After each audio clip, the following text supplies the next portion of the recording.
안녕하세요. 동탄주민 여러분, 동탄의 이준석입니다. 국회에 입성하면서 제가 드린 약속은 하나였습니다. 이준석이라는 도구를 동탄을 바꾸는 가장 확실한 무기로 써달라는 거였죠. 근데 오늘 이 자리는 지난 1년 동안 그 무기를 가지고 동탄의 해묵은 숙제들을 어떻게 풀어냈고 또 여러분의 숨은 불편함을 어떻게 찾아내서 해결했는지 보고드린 자리입니다. 그래서 단순히 보고서를 읽는 게 아니라 현장에서 부딪히면서 만들어낸 진짜 이야기들을 전해드리려고 합니다. 오늘도 제 든든한 파트너 전성윤 시의원 함께하고 있습니다. 함께해서 영광입니다. 예. 뭐 말로만 하기보다 아예 아무것도 없던 곳에 길을 낸 이야기부터 바로 한번 시작해 보겠습니다. 남사터널 신설 제가 총선 때 공약을 했었는데요. 사실 이 사업이 시작되게 된 계기는 정말 드라마틱했습니다. 대표님께서 1호 공약으로 내셨을 때 이게 가능할까? 주민분들도 아마 걱정 많으셨을 거예요. 그냥 뭐 뚫는 것이 아니고 그냥 화성과 용인을 중간에 확 뚫는 건데 이게 가능할까라는 생각을 처음 했었거든요. 근데 이게 실제로 작년 6월에 제가 이상일 용인시장을 만나가지고 용인시에서는 뭐 이게 보니까 남사터널이라는 사업 자체를 인지를 하지 못하고 있더라고요. 그래서 제가 직접 지도 들고 와서 짚어주면서 이렇게 설명을 했는데 동탄 신동이랑 용인 남사를 이어야지만이 앞으로 들어오게 될 반도체 국가산업단지가 제대로 돌아간다. 이 원삼이랑 남사에 들어서게 되는 국가산업단지인데 이것의 배후 주거단지 플러스 업무 지원단지로 동탄이 제일 유력하다라는 말을 드리면서 설득했죠. 원래 이상일 용인시장은 저랑 2012년에 대선 캠프에서도 같이 일했고 원래 굉장히 친한 선배였는데 네. 또 공교롭게 옆에 바로 이렇게 일하게 돼가지고 굉장히 협조가 잘 된 케이스죠. 그래서 제가 좀 충격적인 장면들이 있었는데 뭐냐면은 그 용인 시장님을 뵀을 때 용인 시장님이 용인에 대한 현안을 조금 이렇게 설명해 주시면서 네. 되게 깊숙하게 알고 계시더라고요. 그런데 대표님께서 우리 남사터널 해야 됩니다라고 얘기를 하니까 시장님 그다음에 그 옆에 있던 도로국장님이 둘 분 다 모르시는 거예요. 그런데 갑자기 막 보고서를 막 만지고 팀장도 막 만지고 과장도 만지고 했더니 없는 거예요. 그래서 저도 보고 야 이거 진짜 몰랐나? 그래서 시에 들어가가지고 남사터널 혹시 용인에다 얘기한 적 있느냐라고 얘기하니까 시도 없고 실제로 화성시는 경기도에만 그냥 서류만 올렸을 뿐이지 되게 열심히 안 했었거든요. 근데 이렇게 갑자기 화성시랑 용인시가 손을 맞잡고 남사터널이 추진될 줄은 전 진짜 생각도 못했습니다. 그러니까 이게 남사터널이라는 게요. 구간이 보면은 한 4분의 3 정도가 용인 구간이고 4분의 1이 화성 구간이기 때문에 이게 제한해서 되기만 하면은 사업비의 상당 부분을 이제 그 용인이 부담하게 되는 구조고 화성은 비용 부담도 적고 해서 적극적으로 화성이 추진했어야 되는 건데 지금까지 시에서 뭐 이게 화성시 전체에서 끝자락이라서 그런지 모르겠지만 추진을 안 하고 있었던 거죠. 그래서 뭐 사실 우리 반도 10차나 아니면은 신동 지역 같은 경우에는 한쪽이 막힌 아파트 단지들이라 가지고 이 문제 해결 안 하면은 거의 섬처럼 되어 버리는 거거든요. 이런 것들은 주민들의 삶을 위해 굉장히 중요한데 지금까지 화성시가 잘 안 하고 있었다. 그래서 용인이랑 차질 없이 이제 남사 터널 될 수 있도록 하고 또 앞으로는 용인하고 반도체선이라든지 예. 뭐 JTX라고 말하는 거 소위 그거라든지 이런 걸 통해서 앞으로도 협력 계속해야 될 테니까요. 제가 할 수 있는 역할을 계속 해나가도록 하겠습니다. 예. 그래서 제가 알기로는 2억 원 확보를 일단 네, 그렇죠. 시작을 하셨다고. 그렇죠. 국비로 2억 원 확보가 됐고요. 이제 설계하고 용인에서는 이제 3차선으로 추진하자. 아까 말했던 것처럼 용인이 돈을 많이 내야 되거든요. 그렇죠. 용인은 3차선으로 해가지고 가운데 차선을 가변 차선으로 하는 게 어떻겠냐 이런 얘기를 하고 있고 저희는 하는 김에 4차선 하면 어떨까요? 이렇게 제가 또 우리 이상일 선배를 쪼고 있는 그런 상황이라고 보면 될 것 같습니다. 어쨌든 화성 시민에게 득이 되는 방향으로 저는 항상 이야기를 하겠습니다. 그래서 만약에 대선 직후에 네. 조기 대선 직후에 대표님께서 용인시장 만나지도 않았고 네. 거기다가 남사터널 얘기를 안 했다면 여기까지 진행이 안 됐을 거거든요. 또다시 계속 이거는 공약에나 등장하는 희망사항이 됐을 그렇죠. 거겠죠. 네, 그래서 저는 그 과정을 눈으로 보니까 좀 약간 소름이 돋았다랄까요? 중요합니다. 어쨌든 뭐 동탄 주민들의 어떤 교통 환경 개선을 위해 가지고는 뭐 이런 문제들, 도로교통 문제라는 것들 끝없이 제가 노력하겠습니다. 그리고 또 이 도로교통 말고도 교통하면요 출퇴근 교통 관련해 가지고 버스 증차 문제 이런 것들 굉장히 많이 얘기하시거든요. 근데 이번에 6011번 버스 같은 경우에는 저희가 증차에 성공했습니다. 그래가지고 출퇴근길에 여러분이 조금 더 판교행 가시는 분들은 좀 더 편하게 갈 수 있는 그런 상황이 됐고요. 이 버스가 대광이라는 곳에서 이제 관리를 합니다.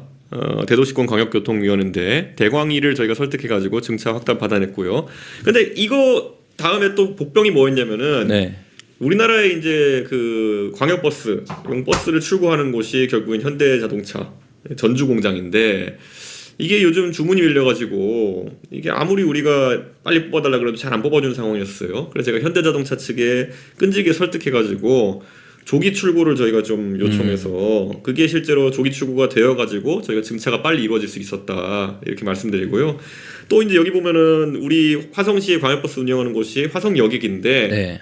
여기가 이제 경기대원 고속그룹 KD그룹 산하의 회사인데 KD그룹과 협력을 해가지고 이 증차 문제도 풀어나가기 위해서 많이 노력했고 지금도 노력하고 있다. 그리고 또 우리 화성시에 워낙 광역버스가 많이 다니다 보니까 화성 장지동에 이제 이 신도시 차고지, 예, 버스 차고지. 거기가 이제 만차입니다. 이걸 어떻게 또 문제를 해결해야 돼가지고 앞으로 또 이거는 저희가 지방선거 관련해서 얘기하겠지만은 버스 그 차고지 같은 경우에도 복층을 한다든지 뭐 여러 가지 방법을 내야 될 것 같아요. 그래야지 주민들이 바라는 그런 도시간 교통 광역버스가 많이 확대될 수 있다. 그래서 뭐 거의 뭐 이 문제는 거의 상시적으로 저희 의원실에 달라붙어 있습니다. 그것도 모든 노선에 대해서 판교행 노선, 서울 역행 노선, 그다음에 강남행 노선, 그리고 송파행 노선 전부 다 지금 저희가 계속 닥달하고 있습니다. 모든 포인트에서. 그러니까 이거는 저희가 진짜 인간으로서 할 수 있는 짓은 다 하고 있으니까 조금만 기다려 주십시오. 예. 제가 궁금한 게 약간 비하인드 네. 컷으로 그 현대자동차에 전화하셨을 때 네. 그 현대자동차 측의 반응이 좀 궁금했거든요. 아니 뭐 국회의원이 뭐 이런 거 챙기나 이런 거 국회의원이 무슨 현대차 여기까지 전화해가지고 현대차 전주공장에 버스 좀 빨리 빼달라고 하는 이런 민원은 처음이다. 예. 그래서 정말 적극적으로 이거는 저희가 임하고 있습니다. 그리고 제가 또 최근에 상징적으로 기억나는 장면이 뭐냐면은 그 대정부 질문에서 예, 예. 대표님께서 우리 경찰 인원이 너무 부족하다라고 했더니 또 얼마 뒤에 또 정리 돼가지고 네. 갑자기 경무관급으로 이게 됐거든요.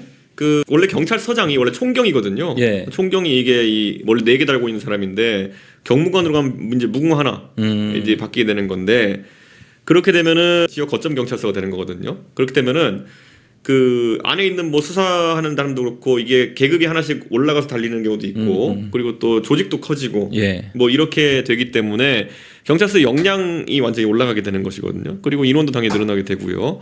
그래서 뭐 우리 동탄 경찰서가 관할하는 게 60만 명 가까이 됩니다.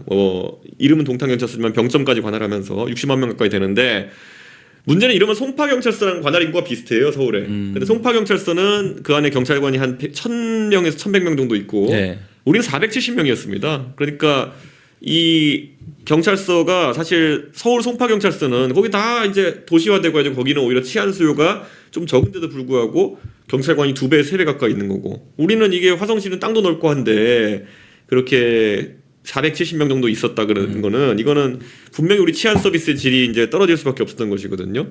그래가지고 이제는 이 경부광 경찰서가 되면서 차츰 그 격차가 줄어들면서 동탄의 치안 서비스가 좋아지게 된다. 사실 이거는 제가 국회의원 되자마자 달려들어가지고 예. 그 조지호 경찰청장이라고 최근에 탄핵되신 분이 있는데 이분한테도 얘기해서 사실 그때도 긍정적인 답변 이끌어냈는데 이거 하려고 했는데 작년에 그분이 갑자기 계엄에 연루돼가지고 또 엎어졌었다가 또 이번에 또 다시 또 저희가 추진해가지고 동탄경찰서가 이렇게 경무관급 경찰서로 격상이 되게 됐고요.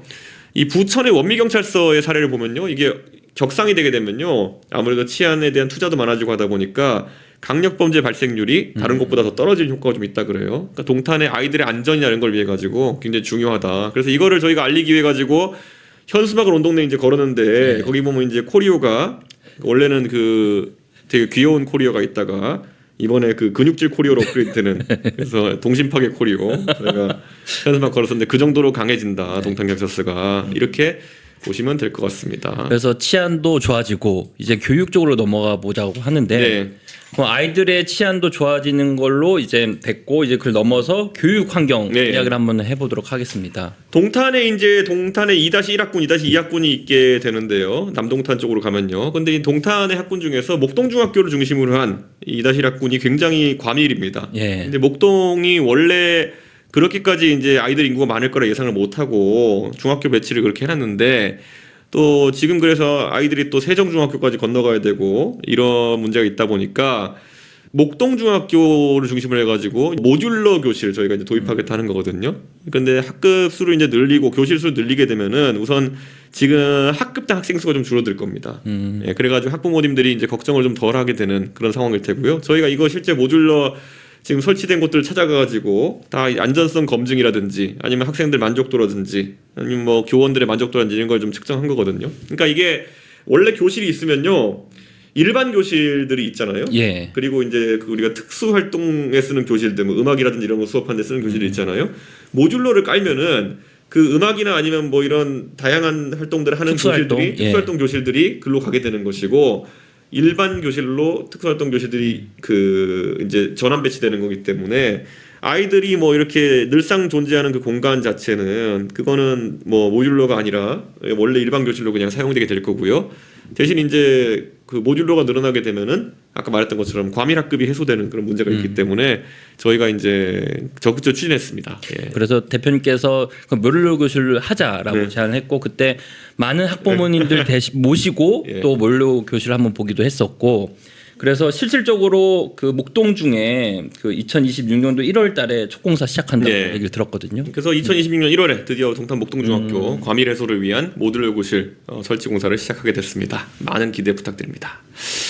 그리고 뭐 사실 그 아이들이 가는 것도 중요하지만 동탄역도 이제 많이 바뀌고 있거든요. 네. 그래서 이것도 참 화성시에 보면은 이게 누가 숙제를 자꾸 안 하고 이제 남겨놨던 것인지 동탄역에 가면은 그 지금 우리가 늘 다니는 1번, 2번 출구 말고도 저 3번, 4번 출구 쪽 그쪽으로 출구가 있음에도 불구하고 그 롯데백화점과 연결된 곳의 중앙 통로가 2017년에 이미 다 만들어졌는데 네. 개통을 안 하고 있었어요. 그게 왜 그랬던 걸까요? 이게 그 LH랑 그리고 또 그 KR 예. 철도시설공단 그리고 동탄역을 관할하는 SRT 뭐 이런 곳에서 다 지어졌는데 관할 주체가 누구냐 이런 것 때문에 약간은 그냥 미뤄둔 숙제처럼 아웅다웅하고 있었던 거죠. 그래서 저희가 그때 다 이제 모아놓고 오시라 그래가지고 이 부분 좀 잘 협의해서 풀어보자. 그래서 저희가 의원실이 중간에 껴가지고 이거 풀어가지고 최근에 지지난주에 개통식을 했죠. 예. 네, 드디어 그래서 12월 20일 개통식을 하고 지금 주민들이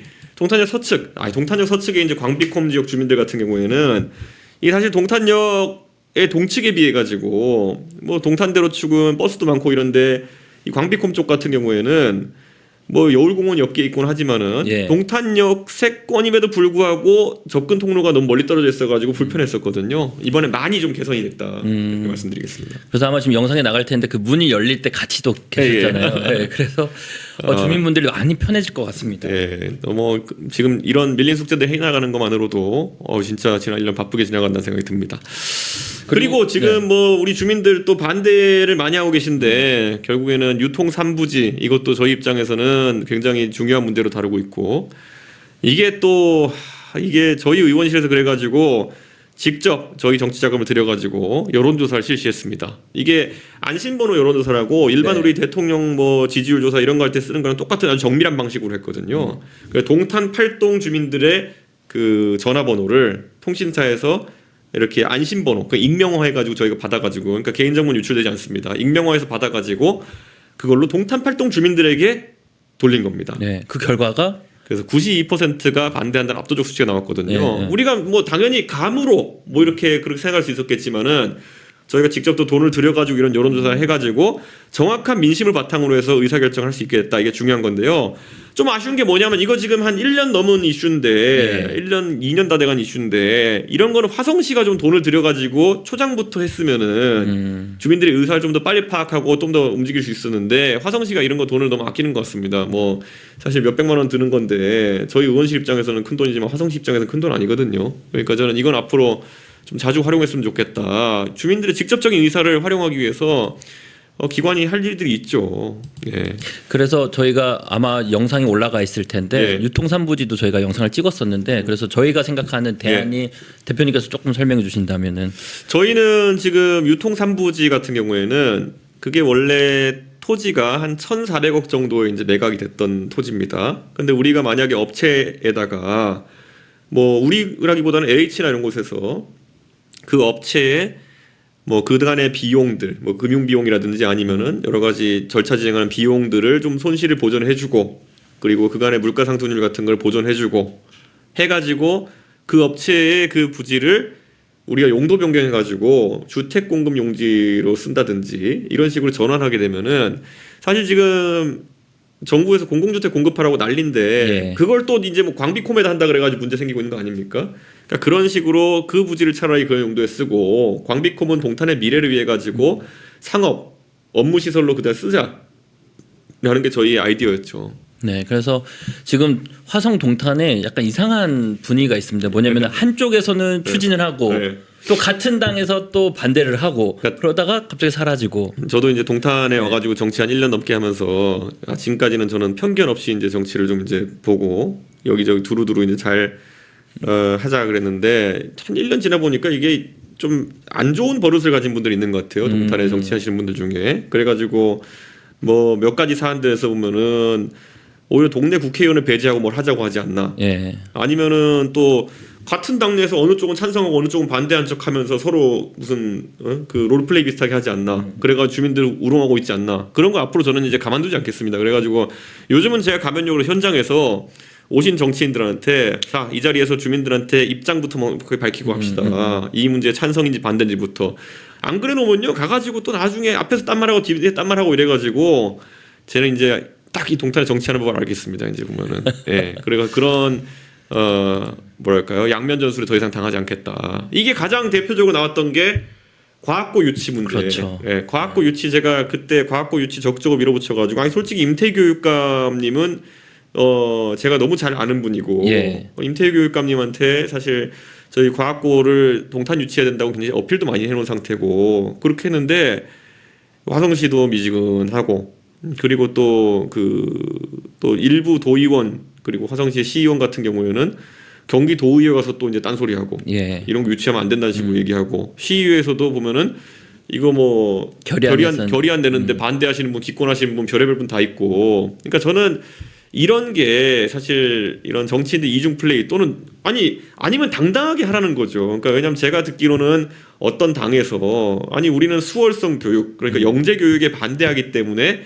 과학고가 있으면 안 된다 이런 생각을 가진 분들이 있었다 해요. 그럼 주민들한테 당당하게 얘기를 하던지요. 우리는 영재 교육하는 걸 싫으니까 우리 과학고 유치하면 안 된다라고 얘기하고 저랑 토론을 하든지요. 근데 그게 아니라 계속 뒤에서 발목 잡기도 아니고 이런 식으로 그러니까 저는 앞으로 동탄의 이런 발전에 있어가지고 어떤 자신들의 잘못된 이념이라든지 아니면 그런 것 때문에 동탄 아이들의 미래를 좀먹는 사람들 이런 사람들은 주민들이 강력 심판해야 된다. 어디서 그런 구시대적인 정치를 하면서 그런 일하는데 발목을 잡느냐 이렇게 강하게 말씀드리겠습니다. 그래서 과학고에 대해서 저도 생각을 좀 짚어보면 대표님께서 동탄에 처음에 오셔가지고 호수공원에서 여기다가 과학고 짓겠다라고 말씀하신 이후로 과학고가 화성시에서 말이 돌았어요. 그 전에는 제가 전당컨대 과학고라는 그 말이 돌지 않았었고요. 그러니까요. 그러고 나서 그 당시 대표님 상대방이었던 공 후보께서 또 과학고를 내셨어요. 실제로 공약으로. 그래서 결국은 대표님 당선되신 후에 이제 과학고를 추진하던 차에 시에서도 추진을 한다 했고 그렇죠. 실제로 그다음에 민주당에서도 그 당시 공 후보가 공약을 냈었고 그러면 전 당연히 결의안이 만장일치로 되는 줄 알았어요. 왜냐면은 제가 국힘은 다 설득을 해놓은 상태였거든요. 네. 근데 딱 까보니까 민주당 5분 기권 5분 그 반대. 이해가 안 돼. 이해가. 네, 그러고 나서 추석이었거든요. 네. 정말 민주당 쪽에서 욕을 많이 드셨어요. 그 뒤로. 그러더니 갑자기 추석 끝나자마자 시장 만나가지고 우리는 과학고 적극 추진하겠다. 갑자기 또 그렇게 발표를 합니다. 그러니까 투표 잘못하고 나서 많이 하려고 또 시장 또 이용해서 하고 실제로 시장은 또 우리 잘 안 만나주고 그렇기 때문에 그런데 아까도 말씀해 주셨던 것처럼 경기도에서는 이거 안 된다라고 자꾸 지적을 했었고 그래서 저는 과학고가 화성 특히 동탄에 있었으면은 정말 그 보고서에 보면은 과학고가 있으므로 그 주변이 교육 인프라가 엄청 우리가 예정했던 그 과학고가 있었으면요 우선 그 교육 환경이라는 게 말도 안 되게 좋아졌을 거고요. 그리고 지금 올해 보면은 동탄 국제고가 입시 성적이 굉장히 좋아요. 물론 동탄 국제고에 동탄 아이들도 있고 아닌 곳의 아이들도 있겠지만은 교육 환경이 우선 영재 교육 환경도 좋아진다라고 하는 거는요. 당연히 그 낙수 효과 비슷하게 해서 그 아닌 학교에 다니는 학생들에게도 더 나은 환경들이 제공되는 거거든요. 저는 그런 게 중요한데 왜 투자를 하지 않았을까 약간 의문이 됩니다. 지금 보면 우리 동탄 목동 지역이나 이런 데 보면은 뭐 학원가도 발달하고 이렇게 했는데요. 좀 더 그런 것들이 더 나은 환경이 마련될 수 있었는데 아쉬운 측면이 있습니다. 동탄에 영재교육기관이 필요했는데 이거 막은 사람들 정말 나중에 어떤 진짜 그 짓을 벌인 건지 꼭 자신들이 반성했으면 좋겠습니다. 그래서 이런 아쉬운 점들을 보완해서 앞으로 2026년도엔 정말 제대로 된 동탄 지도를 완성해야 될 것 같습니다. 예, 2026년인데요. 동탄 트램의 차질 없는 진행, 그리고 신주거 광역교통망 확충, 만의공원 청소년 수련원 건립까지 하나하나 결과로 증명할 수 있도록 그렇게 하겠습니다. 저 역시 현장에서 주민들의 목소리를 의원님께 가장 빨리 전하고 2026년도 비전이 현실이 될 수 있도록 최선을 다하도록 하겠습니다.